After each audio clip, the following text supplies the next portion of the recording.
அனைவருக்கும் வணக்கம். சித்தரஞ்சனி அத்தியாயங்கள் 33 மற்றும் 34. சித்தரஞ்சனியின் அழகிய உடல் மீது தனது போர் திட்டத்தை விளக்கி காட்டிய கௌதமி புத்திரன் தனது கை விரலால் அவளது கழுத்தில் இருந்து வயிறு வரை ஒரு கோட்டை இழுத்து காட்டி, இப்படி ஒரு சிறு படையை மலை மீதிருந்து கீழே இறக்க பார்க்கிறான் நாகப்பாணன். இன்னொரு படை உன் காலில் இருந்து, அதாவது கடல் புறத்திலிருந்து மேலே ஏறி வரும். மற்றொரு பகுதி உன் இடையில் இருந்து குறுக்காக வந்து வயிறு இருக்கும் பகுதியுடன் இணையும். இந்த 3 பகுதிகளுக்குள் நம்மை சிக்க வைப்பது நாகப்பாணன் திட்டம் என்று கூறினான்.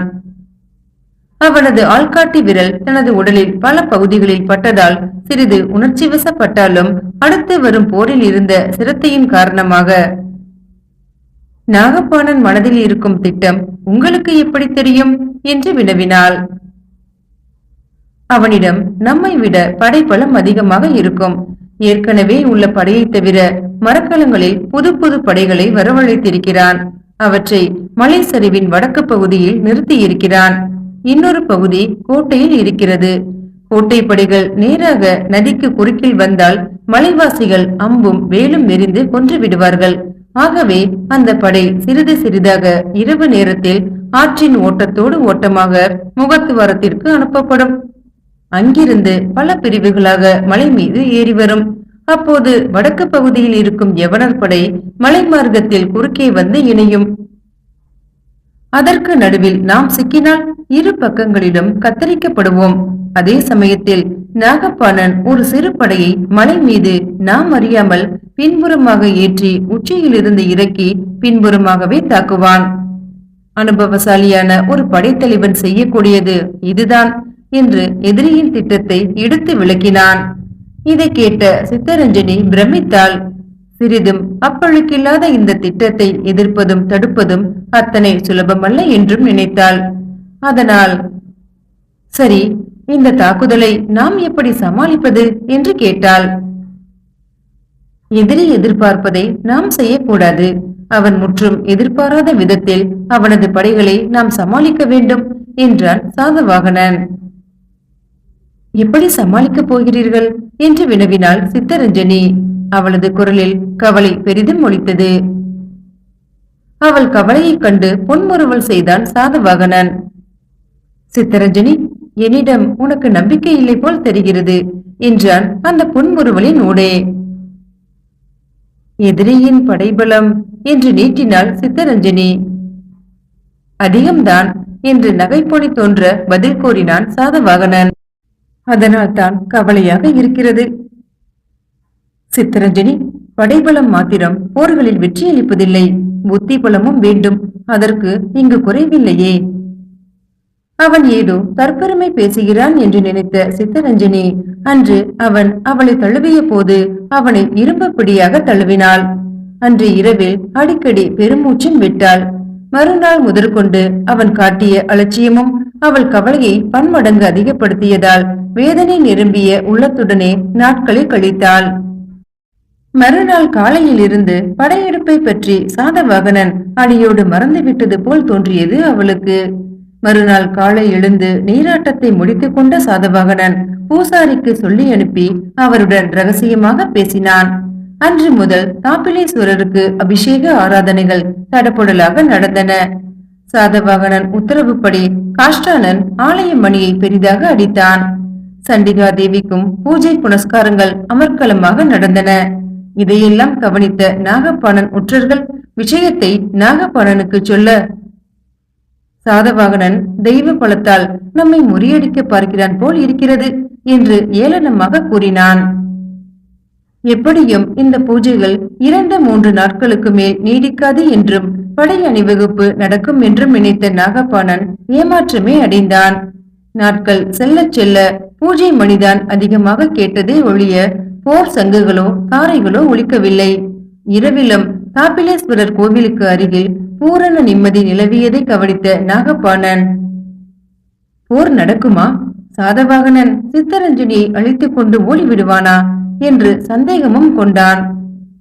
சேச்சே, ஒரு நாளும் அவன் ஓடமாட்டான். மகாவீரன், தன்னந்தனியாக இங்கு வந்தவன். என்று சாதவாகனனுக்கு அனுகூலமாக சமாதானமும் சொல்லிக் கொண்டான். இருப்பினும் கௌதமி புத்திரன் போக்கு அவனுக்கு புரியாத புதிராகவே இருந்தது. அவனுக்கு மட்டுமல்ல, அவனது படை வீரரும் ஏதும் புரியாமல் திண்டாடினார்கள். சாதவாகனன் அடிக்கடி மலைக்கு பின்புறத்தில் நிறுத்தப்பட்டிருந்த தனது படைப்பிரிவுக்கு சென்று அங்கிருந்த தலைவர்களுடன் அதிக நேரத்தை கழித்து வந்தான். சில வேளைகளில் சித்தரஞ்சனியையும் அழைத்துச் சென்று, நீ இந்த படைகளுக்கு தலைவியானதால் இவர்களை நடத்துவது உனது பொறுப்பு என்று கூறினான். படைகளை நடத்தி எனக்கு பழக்கமில்லையே என்றாள் அவள். பௌர்ணமி என்று போர் துவக்க திட்டமிட்டிருக்கிறான் நாகபாணன். அன்று நள்ளிரவில் நீ பழையபடி பிசாசாகி விடு.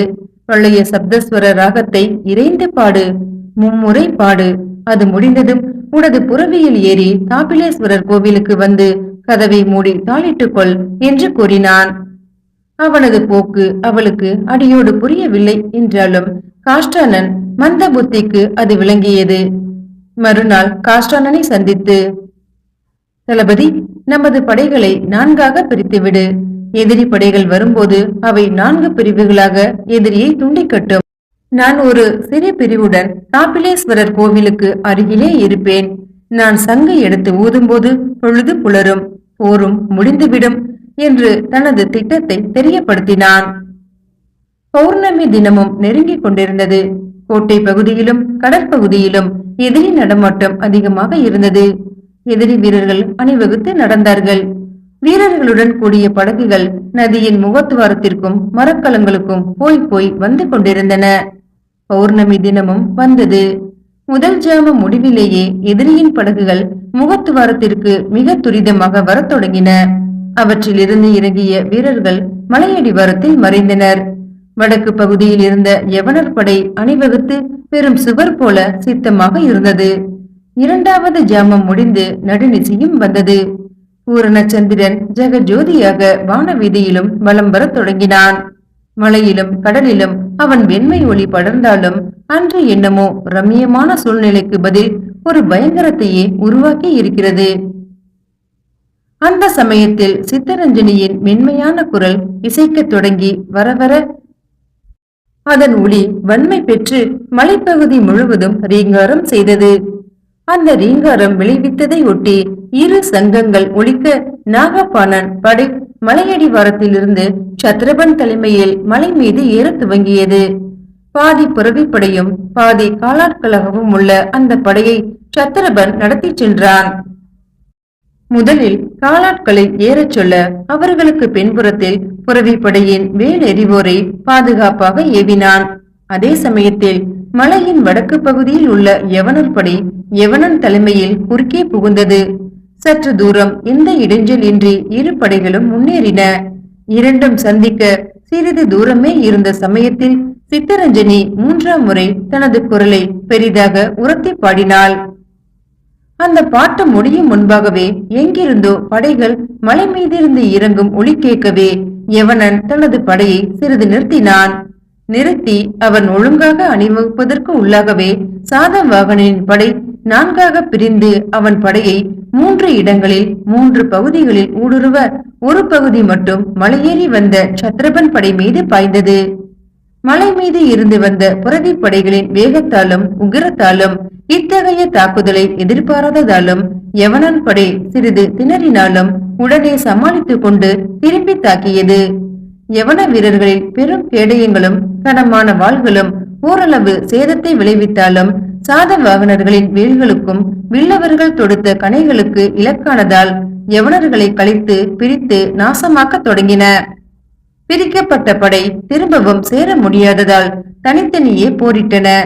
மலை மீது ஏறி வந்த காஷ்டானன் படையும் தங்கள் மீது திடீரென பாய்ந்த காஷ்டானன் படையால் சிறிது தடைப்பட்டாலும் காஷ்டானன் மீதிருந்த கோபத்தில் சத்ரபன் தனது உத்தேச மாப்பிள்ளையை கொல்லும் நோக்கத்துடன் தனது புறவி மீது வாளை பெரிதாக ஓங்கிக் கொண்டு வந்தாலும் திடீரென எங்கிருந்தோ பாய்ந்த வேல் அவனது மார்பில் தைக்க அவன் புறவையிலிருந்து சாய்ந்து விட்டான்.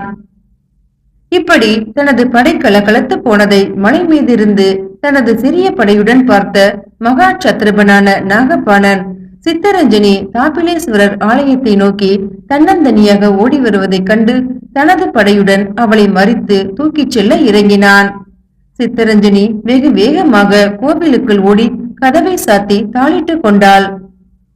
அந்த கதவை உடையுங்கள், நமது திட்டங்களுக்கு யமனாக வந்த அந்த பிசாசை ஒழித்து விடுகிறேன் என்று இறைந்த வண்ணம் கோவிலுக்கு முன்பு தோன்றினான் நாகபாணன்.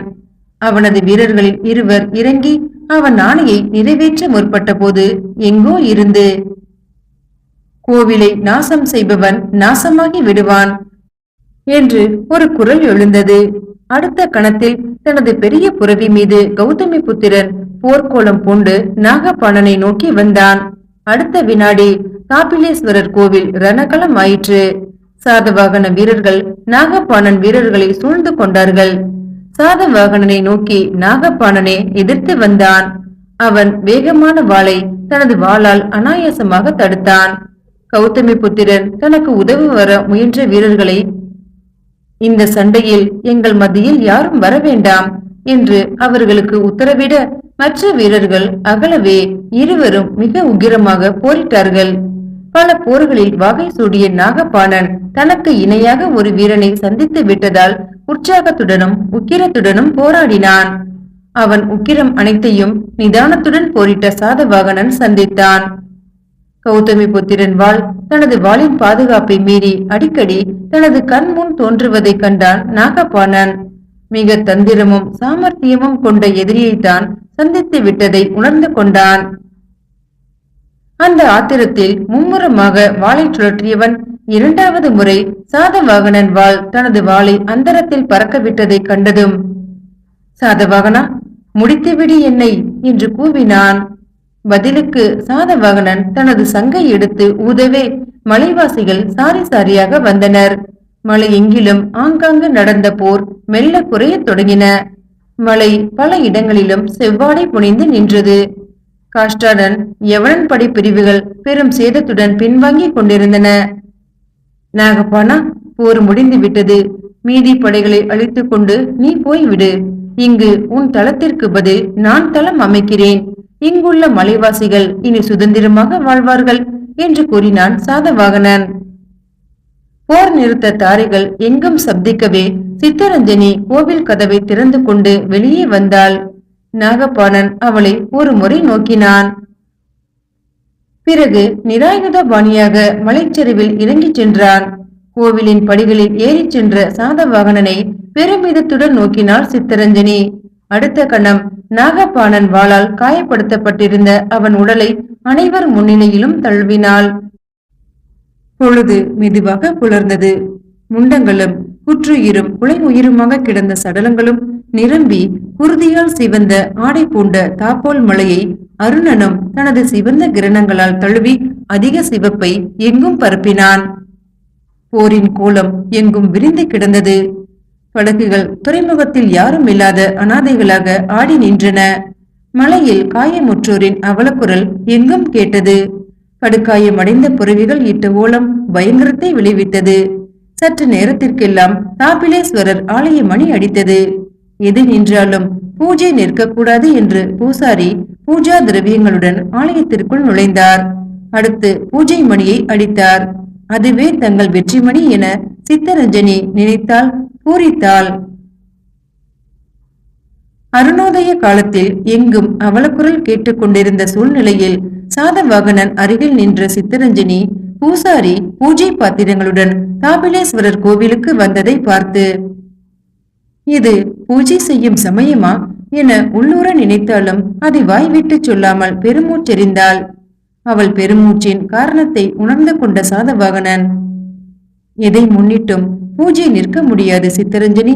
வெற்றியோ தோல்வியோ மரணமோ ஜீவிதமோ எல்லாமே அவன் இஷ்டப்படியே நடக்கிறது என்று விளக்கம் சொன்னான். சித்தரஞ்சனி அப்பொழுதும் சமாதானத்தை அடைந்தால் இல்லை.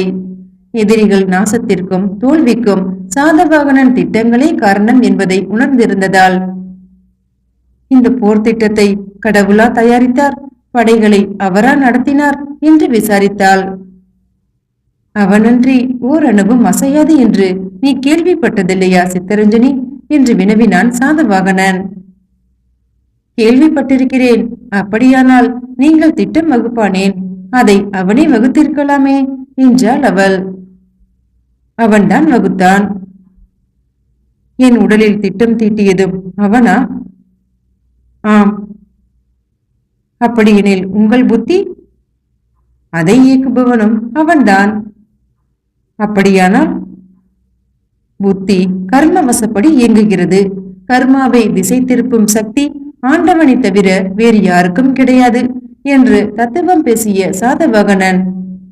சித்தரஜனி, நான் இங்கு தன்னந்தனியாக வந்தேன். நாகப்பாணன் அப்போதே என்னை அழித்திருக்கலாம். அழிக்க அவனது புத்தி வேலை செய்யவில்லை. உன்னை பிசாசாக்கி மலைவாசிகளை பயமுறுத்தி விரட்டிவிட்டான். கோழைகள் சாமானிய ஜனங்கள் என்று நினைத்தவர்கள் வீரர்கள் ஆனார்கள். இந்த தாப்போல் மலையில் நடந்த விசித்திரங்களே ஆண்டவன் இருக்கிறான், அவனால் இந்த உலகம் அசைகிறது என்பதை நிரூபித்தன. நான் அவன் ஆயுதங்கள், அவ்வளவுதான் என்றான். மேற்கொண்டு சித்தரஞ்சனி பேசவில்லை. இந்த வேதாந்த விசாரத்திற்கு அவள் சித்தமாக இராததால். அடுத்து ஆண்டவன் என்ன செய்ய போகிறான் என்று வினவினாள். கடமைக்கு நம்மை தூண்டிவிடப் போகிறான் என்று சதகர்ணி சொல்லிக் கொண்டிருக்கையில் உள்ளே மணியை பெரிதாக அடித்தார் பூசாரி. பூசாரி கட்டிய தீபாராதனையில் ஜொலித்த தாப்பிலேஸ்வரர் பிம்பத்தை வெளியில் இருந்தே தரிசித்து கைகூப்பி சிரம் தாழ்த்திய சாதவாகனன். ஈஸ்வரனை வணங்க சித்தரஞ்சனி, அவன் இல்லாவிட்டால் இன்று நாம் இல்லை என்று கூற அவளும் வணங்கினாள். மீண்டும் பூசாரி அடித்த கோவில் மணி மலைப்பகுதி எங்கும் ஊடுருவி சென்றதால் அதை தங்கள் வெற்றி மணியாக கருதி உள்ளம் பூரித்த சித்தரஞ்சனி, காப்பிலேஸ்வரர் உங்கள் வெற்றிக்கு மணியோசை காட்டுகிறார் என்றாள். சாதவாகனன் முகத்தில் பரிபூரணமான சாந்தம் நிலவியது. எனது வெற்றியாவது அவன் வெற்றிக்கு அவன் அடித்துக் கொள்கிறான் மணியை என்று சொன்னான். இதனால் எரிச்சல் கொண்ட சித்தரஞ்சனி, பூசாரிதான் மணியை அடிக்கிறார் என்று கடுமையாகவே பேசினாள். பூசாரியின் கை எப்படி ஆடுகிறது என்று சாதவாகனன் கேட்டான். இப்படியெல்லாம் பேசினால் எனக்கு கோபம் வரும் என்று சீறினாள் அவள். கோபம் மனித பலவீனங்களில் ஒன்று என்று கூறிய சாதவாகனன் இரத்தக்கரை படிந்த தனது வாளை நோக்கி, சித்தரஞ்சனி, இதை கழுவி விட்டு வருகிறேன் என்றான். கவலைப்படாதீர்கள், தேவையானால் தாப்பிலேஸ்வரரே அதையும் கழுவுவார் என்று சித்தரஞ்சனி சொல்லி ஏளன நகையும் கூட்டினாள். நீங்கள் இத்தனை பாசாங்குக்காரர் என்பது இன்று வரை எனக்கு தெரியாது என்று கூறினாள். பதிலுக்கு புன்முறுவல் செய்த சாதவாகனன், சித்தரஞ்சனி, வெற்றி மமதையை தரக்கூடாது. அகங்காரம் மனிதனை அழித்துவிடும். இந்த வெற்றி நமக்கு பணிவைத்தான் அளிக்க வேண்டும், கடமையை உணர்த்த வேண்டும் என்றான். அடுத்து மலைவாசிகளை கொண்டு மலையை சுத்தம் செய்ய வேண்டும் என்று கூறிவிட்டு அப்போது போரை முடித்துக் கொண்டு மலையேறி வந்த காஷ்டானனை நோக்கி, தளபதி, நிலைமை எப்படி இருக்கிறது என்று வினவினான்.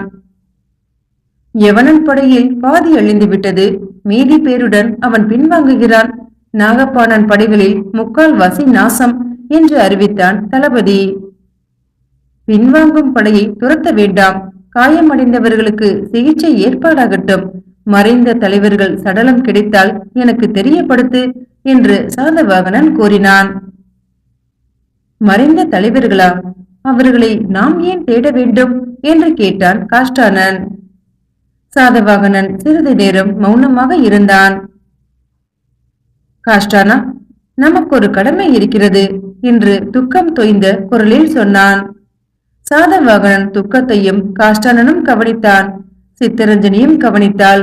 அதற்கு காரணம் புரியாததால் இருவரும் அவனை வியப்பு நிரம்பிய விழிகளால் நோக்கினார்கள். சாதவாகனன் மெதுவாக, காஷ்டானா, இந்த சித்தரஞ்சனியை வளர்த்து எனக்கு கொடுத்தவர் எனது மாமனார். அவர் சடலத்தை கண்டுபிடி, அவருக்கு கௌரவமான அடக்கம் செய்வது எனது கடமை. இதை கேட்ட சித்தரஞ்சனியின் கண்களில் நீர் உதயமாக தொடங்கியது. எனது தந்தை என்று சொன்ன குரல் தழுதழுத்தது. வேல் பாய்ந்து விழுந்து விட்டார், இல்லாவிட்டால் என்னை வெட்டி இருப்பார் என்றான் காஷ்டானன்.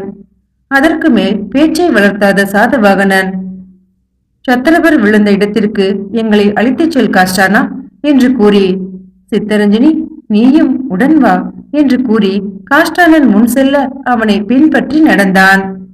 காஷ்டானன் தனது புரவியை தாப்பிலேஸ்வரர் கோவிலுக்கு முன்பே நிறுத்திவிட்டு மலைச்சரிவில் சென்றான்.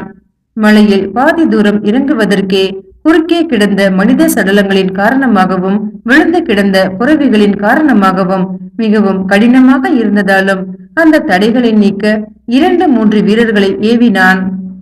அவர்களும் மெதுவாக வழி செய்து கொடுக்க சாதவாகனன் சுற்றுமுற்றும் இருந்த நாசத்தை கவனித்ததால் சிறிது வருத்தமுற்று பின்னால் நடந்து சென்றான். சத்ரபன் விழுந்த இடத்தை காஷ்டானன் திட்டமாக அறிந்திருந்ததால் அந்த இடத்திற்கு நேராக வந்து நின்று சிறிது சுற்றுமுற்றும் நோக்கினான். எந்த இடத்தில் சத்ரபன் விழுந்தானோ அந்த இடத்தில் அவன் சடலத்தை காணாததால் வியப்புடன் சுற்றுமுற்றும் தேட ஆரம்பித்தான். அந்த இடத்தை ஆராய்ந்த சாதவாகனன் மலைப்பாறையில் இரத்த கரை கோடிட்டது போல போகவே அந்த அடையாளத்தை பின்பற்றி சென்றான். எட்ட இருந்த புதரின் அருகில் சத்தம் கேட்கவே அங்கு சென்று புதரை விலக்கி பார்த்த சாதவாகனன் மார்பில் பாய்ந்த வேலுடன் இரத்த வெள்ளத்தில் பெருமூச்சு விட்டு கொண்டு சத்ரபன் மரண அவஸ்தையில் இருப்பதை பார்த்து அவன் அருகில் அமர்ந்து அவன் உயிர் பிரியவில்லை என்பதால் சிகிச்சை எதுவும் செய்ய முடியுமா என்று பார்த்தான். அப்போது சத்ரபன் உதடுகள் சித்தரஞ்சனி என்ற சொல்லை மிகவும் பலவீனமாக உதிர்த்தது. சாதவாகனனுக்கு பின்னால் அமர்ந்திருந்த சித்தரஞ்சனி தந்தையின் அருகில் அமர்ந்து அவன் காதில் அப்பா என்றாள். சத்ரபனோ மெதுவாக கண்களை விழித்தான். மார்பில் இருந்த வேலை காட்டி இன்னும் சில நிமிடங்கள் தான் சித்தரஞ்சனி என்று அவள் கையை பற்றி கொண்டான்.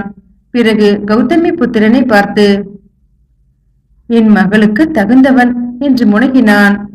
என்னை என்று ஏதோ சொன்னான். என்ன செய்ய வேண்டும், இதுவாக இருந்தாலும் செய்கிறேன் என்றான் சாதவாகனன். சத்ரபன் கோட்டை பக்கம் விழித்தான். அங்கு அடக்கம் என்றவன் மேற்கொண்டு பேசவில்லை. அவன் உடல் ஒரு முறை நடுங்கி நின்று விட்டது. சித்தரஞ்சனியின் கண்கள் நீரால் மங்கின, உதடுகள் துடித்தன. வேலை நீக்கினான் சாதவாகனன். காஷ்டானா, இவர் இஷ்டப்படியே இவரை கோட்டையில் புதைத்து விடு. நீயும் சித்தரஞ்சனியும் சென்று சடலத்தை அடக்கம் செய்து வாருங்கள் என்று கூறிவிட்டு எழுந்தான். அன்று பிற்பகல் கோட்டையில் நின்று தாப்போல் மலையை கவனித்துக் கொண்டிருந்த நாகப்பாணன் சித்தரஞ்சனியும் காஷ்டானனும் ஒரு படகில் வந்து இறங்கியதையும் அதிலிருந்து ஒரு சடலத்தை 4 வீரர்கள் சுமந்து வந்ததையும் கவனித்து வியப்பின் எல்லையை எய்தினான். சித்தரஞ்சனியை தனியாக அனுப்ப சாதவாகனனுக்கு பைத்தியம் பிடித்து விட்டதா என்ன என்று தன்னைத்தானே கேட்டுக்கொண்டு அந்த படகுத்துறைக்கு விரைந்தான். நன்றாக பொருத்தப்பட்ட சடலத்தை 4 வீரர்கள் தாங்கி வர அதற்கு முன்னால் வந்த சித்தரஞ்சனியையும் காஷ்டானனையும் நெருங்கி வந்து நின்றான். விலகி நில் என்று அதிகார தோரணையில் காஷ்டானன் நாகப்பாணனுக்கு சைகை காட்டினான். ஆனால் நாகப்பாணன் நகரவில்லை. மீண்டும் அடுத்த அத்தியாயத்தில் சந்திக்கலாம். நன்றி.